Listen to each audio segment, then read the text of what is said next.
दोस्तों शुरू करते हैं exercise 4.3 question number 3। Find the roots of the following equations. आपको इक्वेशंस दी हुई हैं, इसके आपको रूट्स निकालने हैं। तो फर्स्ट इक्वेशन ये है आपकी x minus 1/x is equal to 3 और यहाँ ये दिया है कि x not is equal to 0। ये इसलिए दिया हुआ है क्योंकि अगर आपका x 0 हो गया तो ये तो 0 0 हो गया, कुछ बचा ही नहीं, ख़त्म हो गया, वेरिएबल ही ख़त्म, तो आपका सॉल्यूशन कैसे आएगा। तो ये जो इक्वेशन है आपकी स्टैंडर्ड फॉर्म में नहीं है, तो पहले इसमें से इक्वेशन तैयार करेंगे और x को x से मल्टीप्लाई करेंगे तो x स्क्वायर हो गया और -1, तो न्यूमरेटर में आपका x स्क्वायर -1 हो गया और डिनोमिनेटर में x is equal to 3।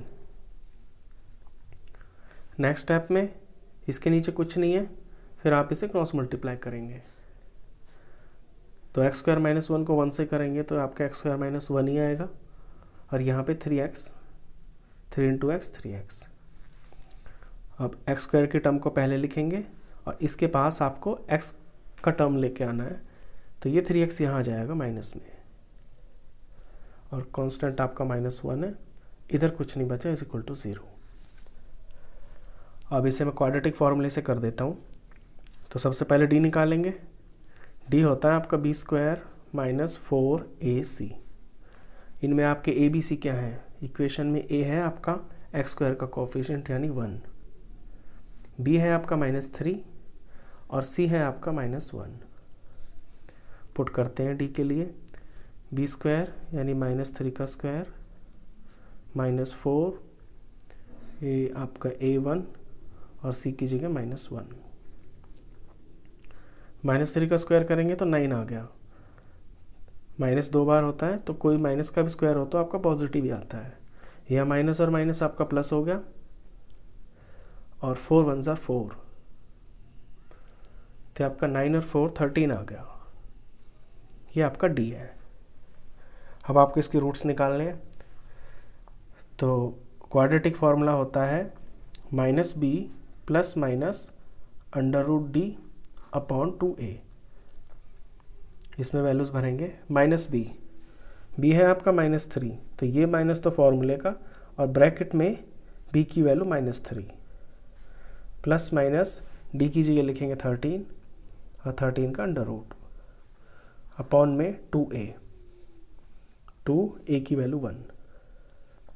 Solve किया, माइनस माइनस आपका प्लस हो गया तो ये 3 आ गया। यहाँ पे plus minus as it is, under root 13 भी ऐसे ही रहेगा क्योंकि ये किसी का परफेक्ट तो है नहीं, तो सॉल्व ही नहीं होगा। ये 2। अब एक बार ये प्लस में है, अंडर रूट 13 एक बार माइनस में है, तो आपको बारी बारी से इन्हें अलग रखना है।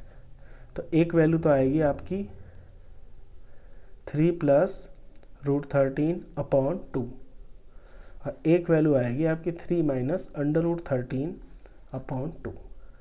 ये आपके रूट्स हैं, इन्हें आप ऐसे लिखना x। ये x की तो वैल्यू है ये आपकी, तो ये 2x निकले आपके। ये थर्ड का फर्स्ट पार्ट था। इसके बाद करते हैं थर्ड का सेकंड पार्ट।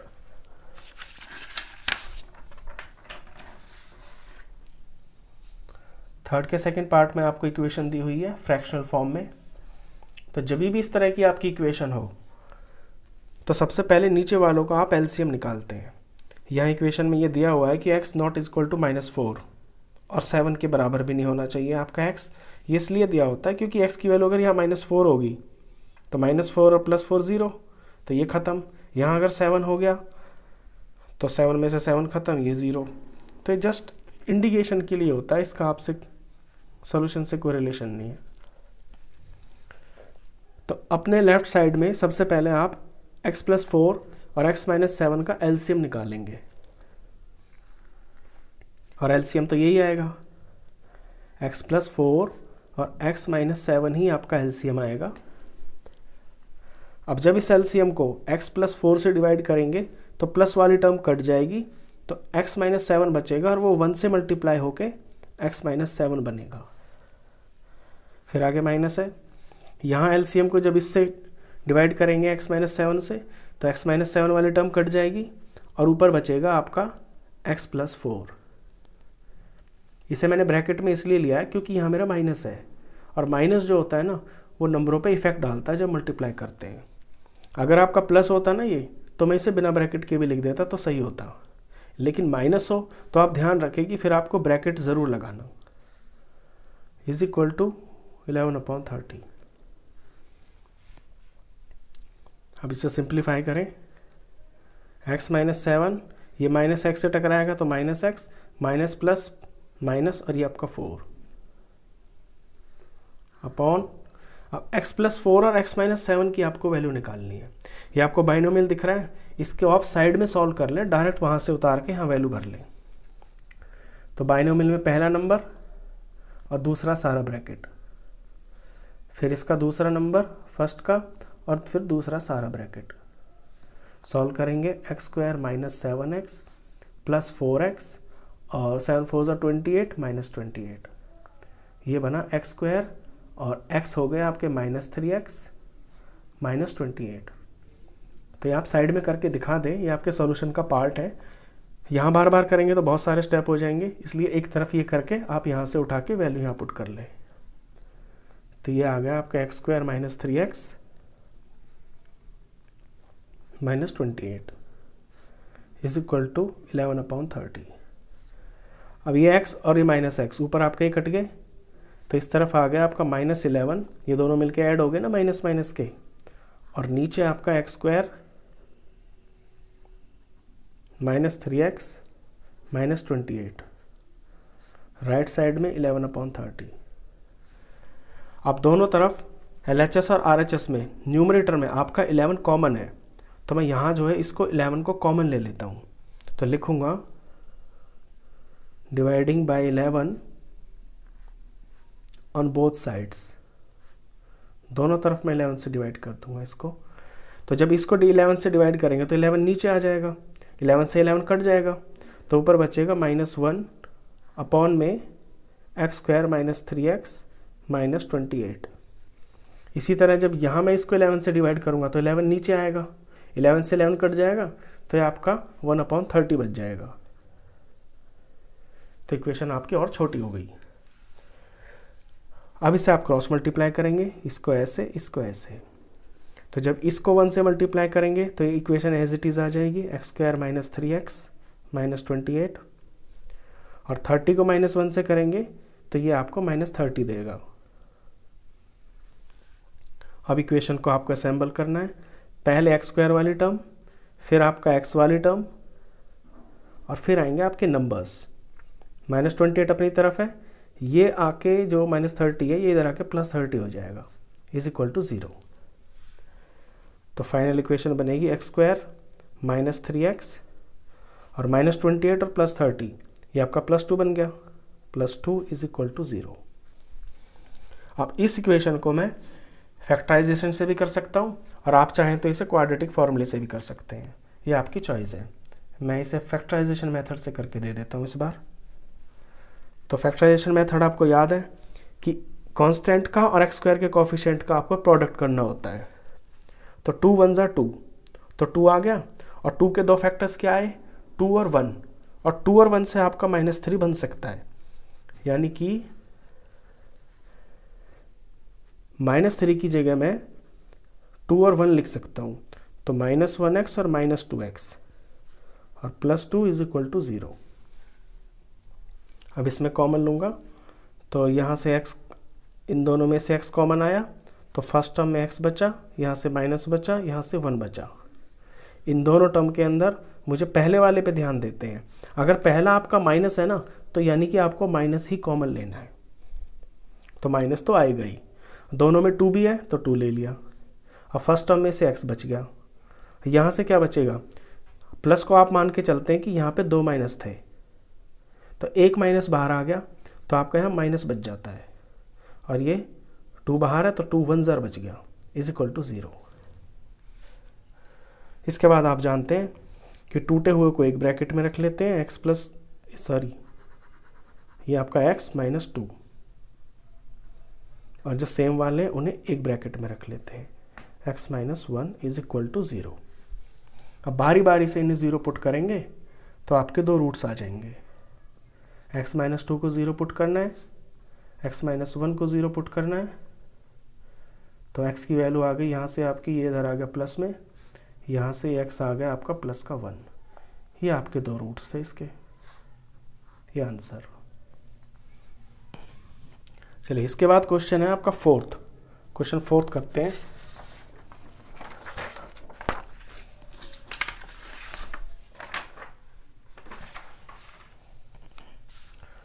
क्वेश्चन 4 आपका वर्ड प्रॉब्लम है। इसी तरह के क्वेश्चंस आपके पेपर में भी आते हैं। बुक से रीड करते हैं question. The sum of the reciprocals of Rahman's age in years, Rahman की उम्र है और उनका reciprocal 3 years ago and 5 years from now is 1/3। यानी कि रहमान की एज 3 साल आगे वाली एज और 5 साल एगो मतलब 3 साल पहले की एज और 5 years फ्रॉम नाउ आज से 5 साल आगे की एज, और उनका जब रेसिप्रोकल कर देंगे और उनको जोड़ देंगे तो 1/3 आ जाएगा। तो फाइंड हिज प्रेजेंट एज, तो उसकी प्रेजेंट एज बताइए। तो प्रेजेंट एज को इसमें उसकी x मान लेंगे। तो लिखेंगे लेट रहमान्स प्रेजेंट एज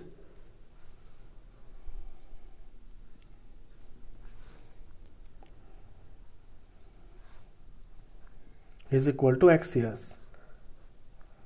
आज रहमान को हमने x years मान लिया, तो 3 years एगो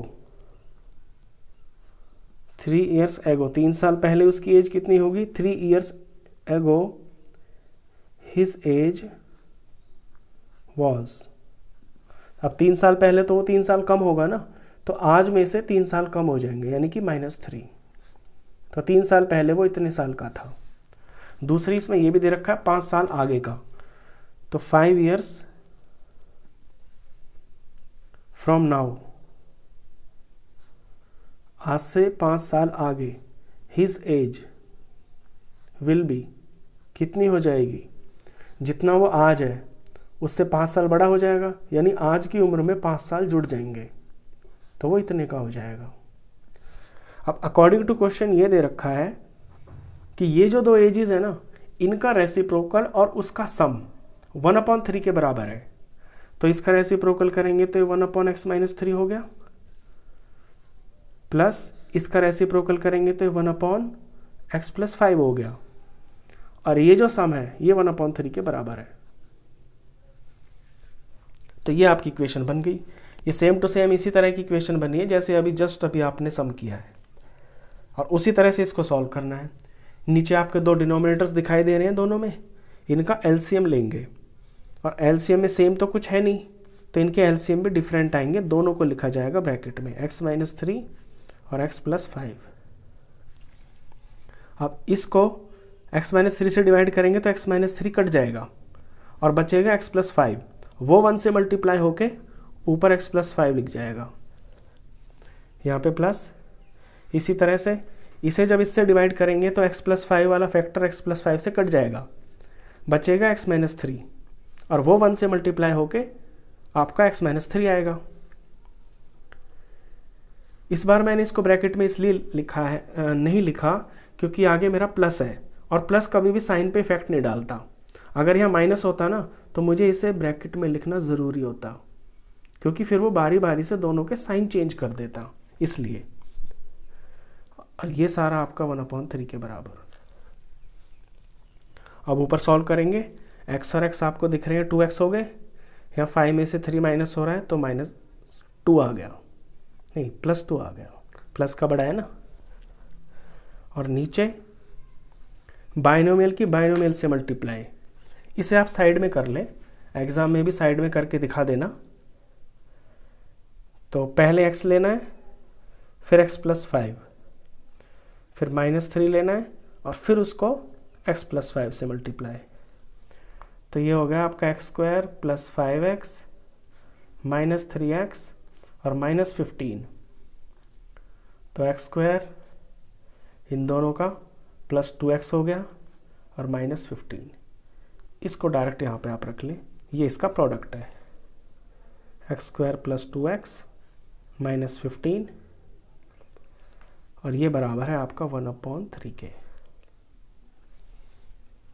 अब सिंप्लीफाई कुछ नहीं हो रहा तो सिंपल आपको इन्हें क्रॉस मल्टीप्लाई करना है। तो इसकी इससे मल्टीप्लाई, इसकी इससे मल्टीप्लाई, तो 3 को मल्टीप्लाई करना है आपको इस फैक्टर से, यानी 2x + 2 से।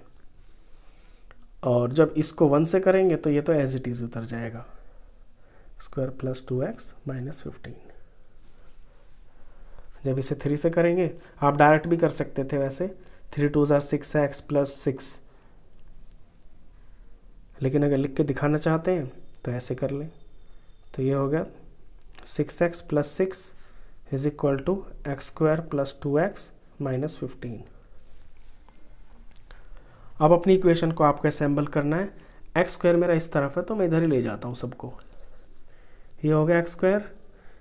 इसके बाद मुझे x की टर्म्स लिखनी है, तो यहाँ पे तो 2x है और ये जो 6x है ये इधर आके आपका माइनस हो जाएगा।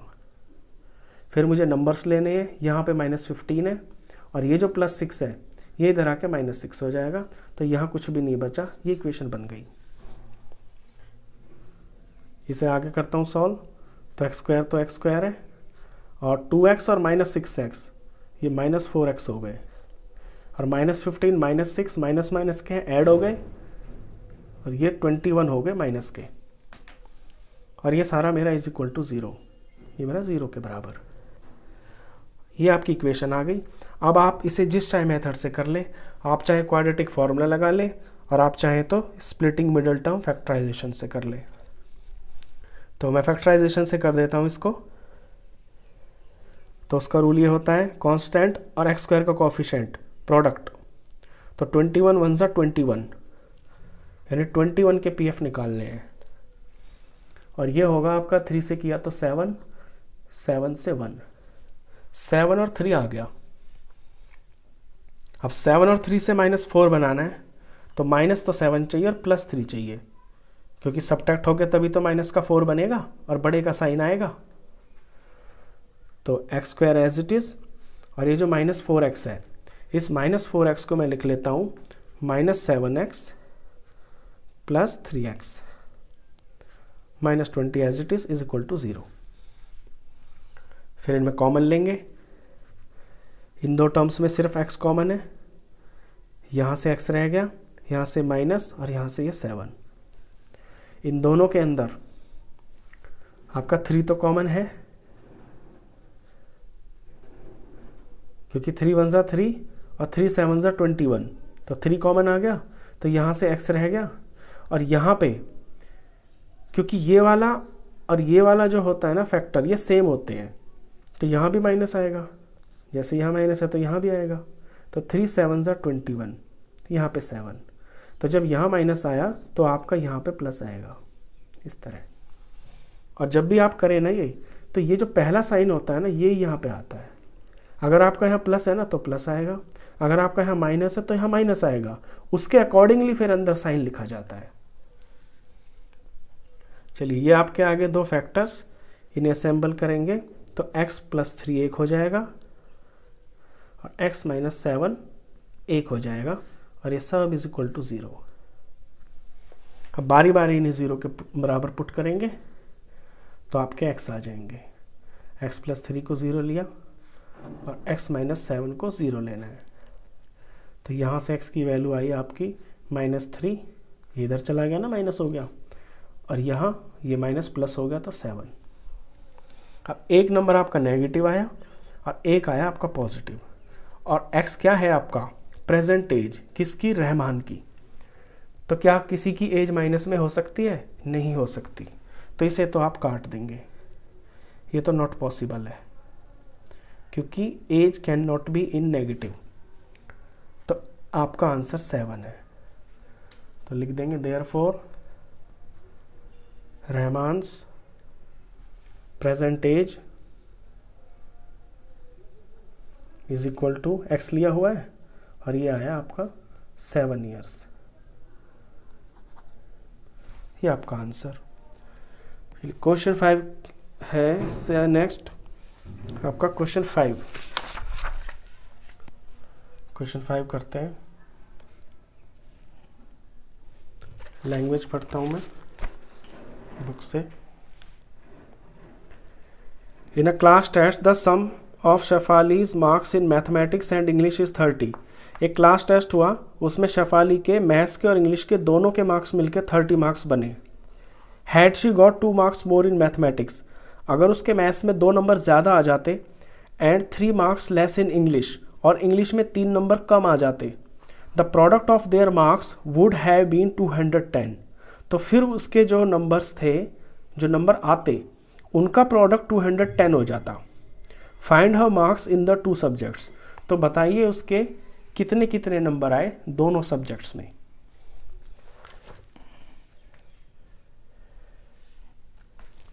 तो इंग्लिश और मैथ्स के मार्क्स टोटल उसके 30 आ रहे हैं एक टेस्ट में।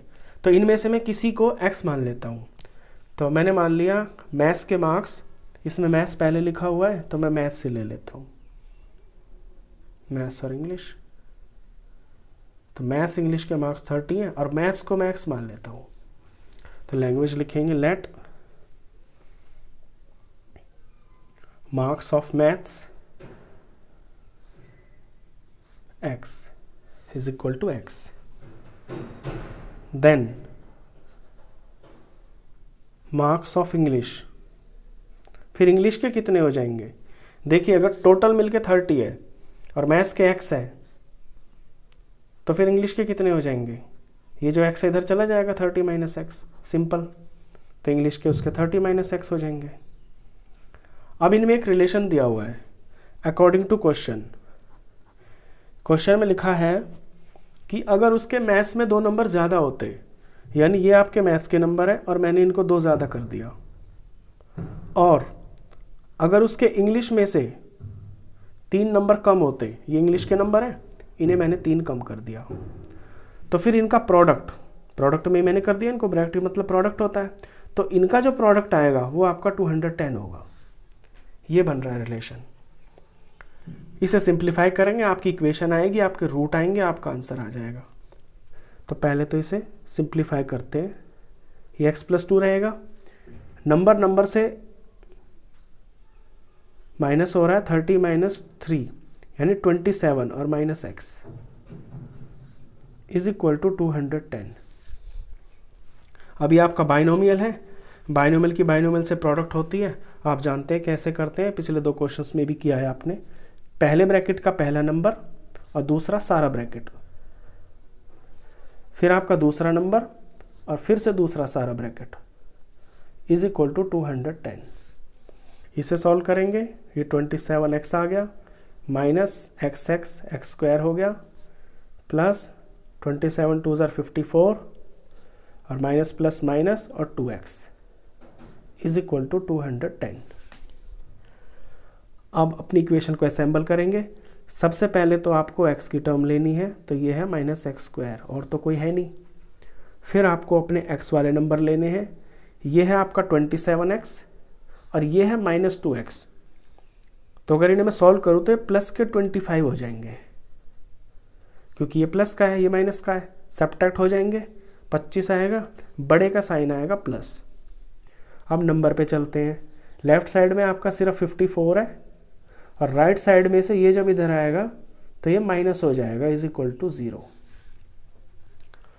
अब इसे और सॉल्व करते हैं आगे। Minus x square plus 25x और 210 और 54, माइनस का है प्लस का है, यानी ये सब्ट्रैक्ट होंगे।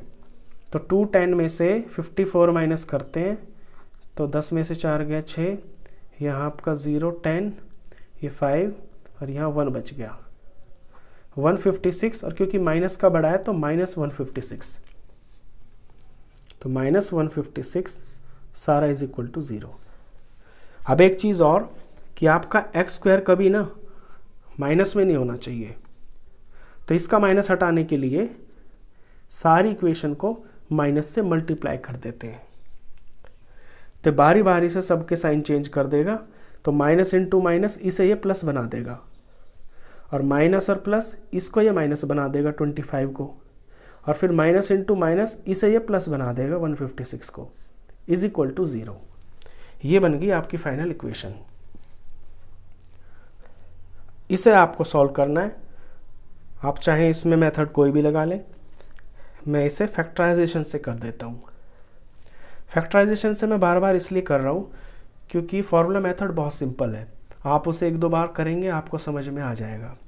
बार बार मैं इसलिए कर रहा हूँ ताकि आप देख देख के आपको प्रैक्टिस हो जाए, तो आप सीख भी अच्छा जाएं। फैक्टराइजेशन मेथड का रूल आपको पता है कि एक्स स्क्वायर के कोफिशिएंट को और कांस्टेंट को प्रोडक्ट करते हैं, तो 156 को 1 से मल्टीप्लाई करेंगे तो 156 आएगा, और 156 के फिर आपको पीएफ निकालने हैं। तो 156 के पीएफ निकालें तो ये आपका 2 से जाएगा 75 और उसमें 3 78, ये भी 2 से चला जाएगा आपका, ये आपका 39, ये 3 से जाएगा 13 और ये 13 से जाएगा। अब इनमें से दो ऐसे फैक्टर बनाने ताकि माइनस का 25 बन जाए। तो ये बन रहे हैं आपके, अगर मैं इन तीनों को ले लेता हूँ, 2 2 ज़ार 4 4 3 ज़ार 12 और ये 13, और माइनस बनाना है, दोनों को माइनस ले लेता हूँ, ऐड करूँगा तो -25 ही आ जाएगा।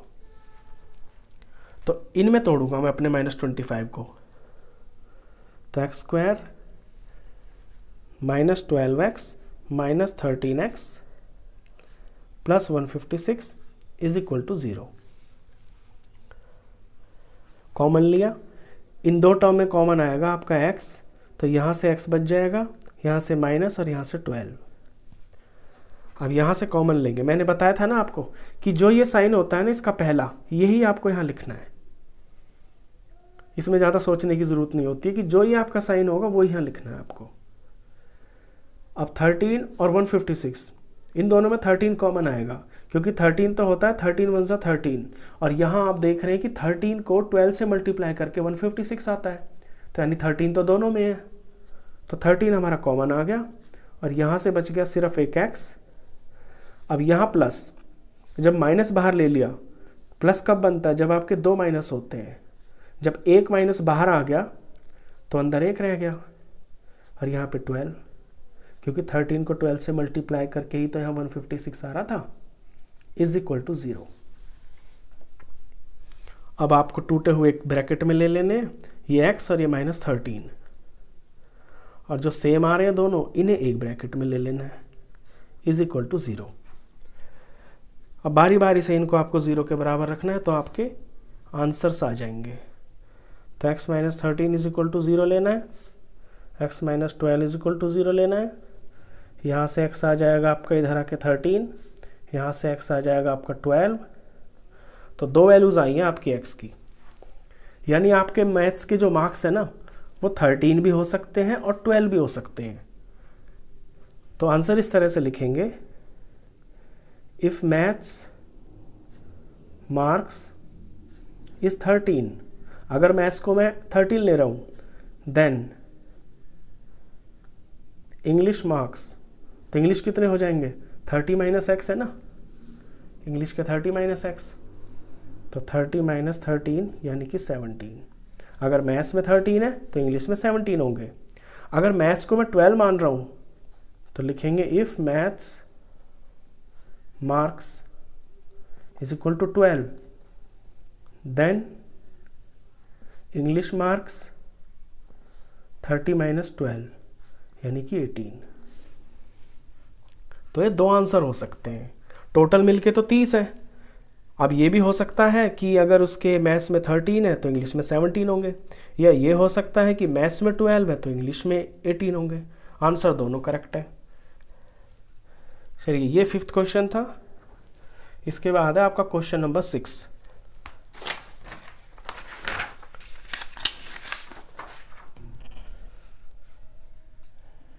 क्वेश्चन 6 की लैंग्वेज है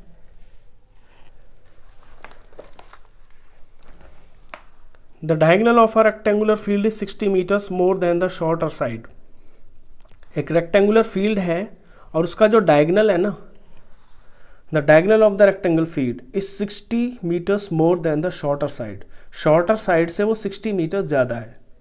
if the longer side is 30 metres more than the shorter side, अगर बड़ी वाली साइड रेक्टेंगल की छोटी साइड से 30 मीटर ज़्यादा है, then find the sides of the field. तो आप फील्ड की साइड्स बताइए। देखिए एक रेक्टेंगुलर फील्ड है, रेक्टेंगुलर फील्ड बनाए, ये आपका बन गया रेक्टेंगुलर फील्ड। ये उसकी शॉर्टर साइड है, जानते हैं आप लेंथ होती है, ये इसकी ब्रेड्थ होती है और ये इसका डायगोनल। क्वेश्चन में कहता है कि डायगोनल शॉर्टर साइड से 60 ज़्यादा है, तो शॉर्टर साइड को मैं x ले लेता हूँ अपने क्वेश्चन में, क्योंकि इसी से सारा क्वेश्चन आगे चल रहा है। तो लिखेंगे let shorter side is equal to x metre, metre में दिया है सारा। देन डायगोनल, तो डायगोनल कितना ज़्यादा है, 60 ज़्यादा है। The diagonal of the rectangular field is 60 metres more, तो डायगोनल हो जाएगा x प्लस 60 मीटर। और बड़ी वाली साइड भी दे रखी है, एंड लार्जर साइड वो आपकी शॉर्टर से 30 ज़्यादा है। तो ये तो हो गया x प्लस 60 और ये हो गया x प्लस 30। ये क्वेश्चन में गिवन है x प्लस 30 मीटर। अब आपको निकालना है कि ये दोनों साइड्स कितनी है, यानी इसकी ब्रेड्थ और इसकी लेंथ। तो इसमें लगेगा आपका पाइथागोरस थ्योरम। इसका कोई नाम रख लें आप, ABCD। दिख रहा है आपको ट्राइंगल रेक्टेंगल में, ये राइट ट्राइंगल ही तो है। तो इसमें लिखेंगे in right triangle ABC by Pythagoras theorem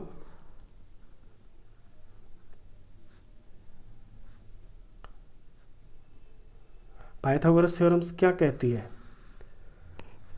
कि आपका बेस और परपेंडिकुलर हाइपोटेन्यूज के स्क्वायर के बराबर होते हैं। और यहाँ पे आपका बेस हो गया AB, यानी AB का स्क्वायर, परपेंडिकुलर हो गया आपका BC का स्क्वायर, और हाइपोटेन्यूज हो गया आपका AC, यानी AC का स्क्वायर। इनमें इनकी वैल्यू रखते हैं, आपके आंसर आ जाएंगे। AB की वैल्यू है आपकी x प्लस 30 का स्क्वायर, ये x का स्क्वायर, और ये x प्लस 60 का स्क्वायर। वैल्यू रखते हैं। देखिए a प्लस बी स्क्वायर की आइडेंटिटी लग रही है इसमें, और आइडेंटिटी होती है a का स्क्वायर b का स्क्वायर प्लस 2, ये आपका a और ये आपका b। यहाँ पे as it is x square is equal to, यहाँ भी आइडेंटिटी लग रही है, तो a का स्क्वायर b का स्क्वायर प्लस 2, ये आपका a, ये आपका b। सॉल्व करें, ये आपका x स्क्वायर हो गया, 30 का स्क्वायर 900 होता है, ये आपका 60x हो गया, ये आपका फिर से x स्क्वायर आ गया, इधर ये x स्क्वायर हो गया, 6 6 36 और 2 0 3600, और ये 120x। अब दो तरफ x है, x स्क्वायर को x स्क्वायर से मैं काट देता हूँ, एक कट गया, बाकियों को असेंबल कर लेता हूँ। तो यहाँ है x स्क्वायर, और तो कहीं नहीं है। इसके बाद x वाली टर्म्स इधर तो ये है, और ये वाली इधर आके माइनस हो जाएगी। अब लेता हूँ नंबर्स को, इधर तो 900 है, और ये वाला इधर आके माइनस हो जाएगा, इधर कुछ नहीं बचा आपका 0। अब इक्वेशन बनी x स्क्वायर, ये x सॉल्व होके आपके माइनस के 60x आ गए, क्योंकि माइनस का बड़ा है, और ये सॉल्व होके आपका माइनस 2700 आ गए, क्योंकि माइनस का बड़ा है। सब्ट्रैक्ट हो गए ना, इज इक्वल टू 0। अब इसको सॉल्व करना है, इसे मैं कर देता हूँ फैक्टराइजेशन मेथड से, और ये कितना सिंपल होगा। देखिए 2700 आता है आपका, जैसे दो फैक्टर्स 9 3 27 होता है, इनमें 0 0 लगा दूँ तो प्रोडक्ट में भी 2 0 आ जाएंगे, यानी 90 और 30, और 90 और 30 से आपका बीच का 60 भी बन रहा है, तो माइनस 90 और प्लस 30, क्योंकि माइनस का 60 बनाना है आपको। तो ये दो भी आ गए मेरे, तो इस माइनस 60 को मैं माइनस 90x और प्लस 30x में तोड़ लूँगा, आगे सारा same to same is equal to 0। आप कॉमन लेंगे, बिल्कुल सिंपल कॉमन दिखाई दे रहा है, ये आपका x, यहाँ से x बच गया -90। इन दोनों में मैंने बताया जो साइन यहाँ होता है वो लेते हैं, 30 है इसमें, यहाँ से x रह गया और ये माइनस, और 30 को 90 से माइनस करके ही तो 2700 आया था, तो यहाँ आपका 90 आएगा is equal to 0।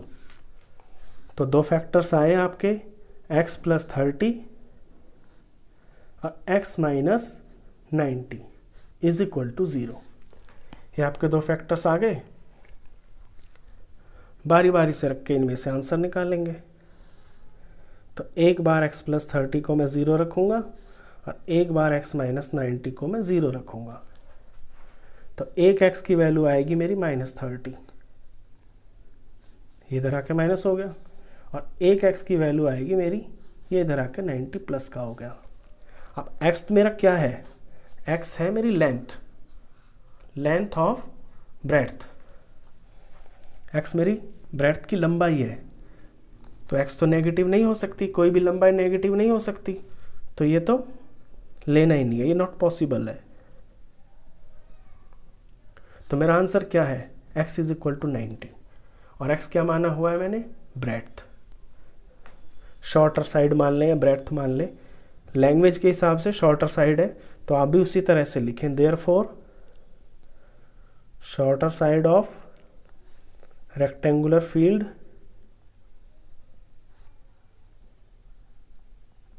Is equal to 90 metres and longer side of rectangular field, ये है आपकी 30 ज़्यादा, तो 90 में 30 जोड़ देंगे तो ये आपका 120 आ गया, 120 मीटर्स। ये रेक्टेंगल की लेंथ और ब्रेड्थ आ गई। ये आपका क्वेश्चन नंबर 6 था। आई होप आपके सारे क्वेश्चंस अच्छे से समझ में आए होंगे। वीडियो अगर अच्छा लगा हो तो प्लीज़ इसे लाइक कर देना, फ्रेंड्स में, क्लासमेट्स में शेयर कर देना, और 10th क्लास का कंप्लीट मैथ्स पढ़ने के लिए आप इस चैनल को भी सब्सक्राइब कर देना। Thank you.